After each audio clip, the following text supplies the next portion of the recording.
नमस्कार, मी हवामान अभ्यासक अनिल राज मुलगे, राहणार मुलगेमळा, बार्शी, जिल्हा सोलापूर.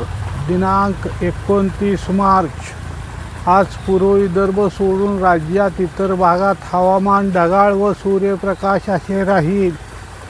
तसेच पूर्व विदर्भात हवामान काही जिल्ह्यात धुसर ढगाळ व सूर्यप्रकाश असे राहील.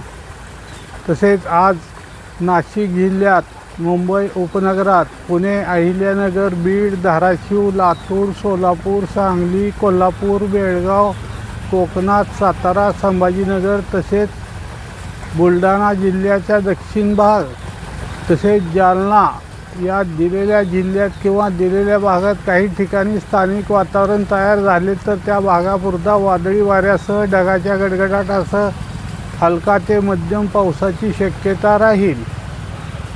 तसेच आज राज्याच्या पश्चिम किनारपट्टी भागात जोरदार वारे वाहतील.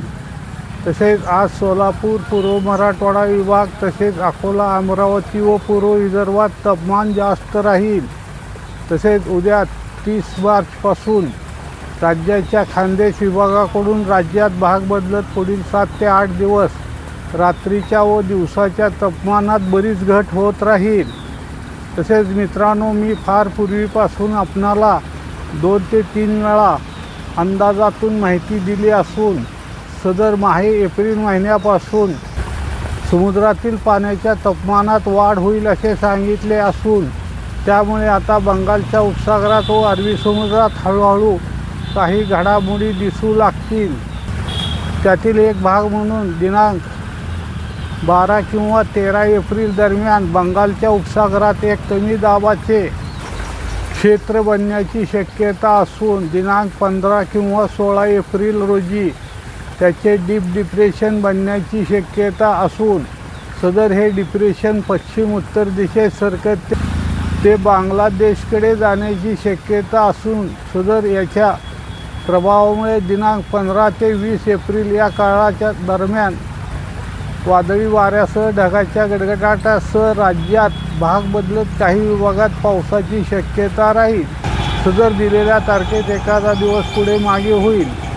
तसेच सदर हा अंदाज दूरचा असल्यामुळे वातावरणातील अचानक बदलामुळे याच्या जाण्याच्या मार्गात काही बदल झाल्यास तसे आपणाला सांगितले जाईल. सदर हा अंदाज राज्यातून मी सर्वात प्रथम देत आहे.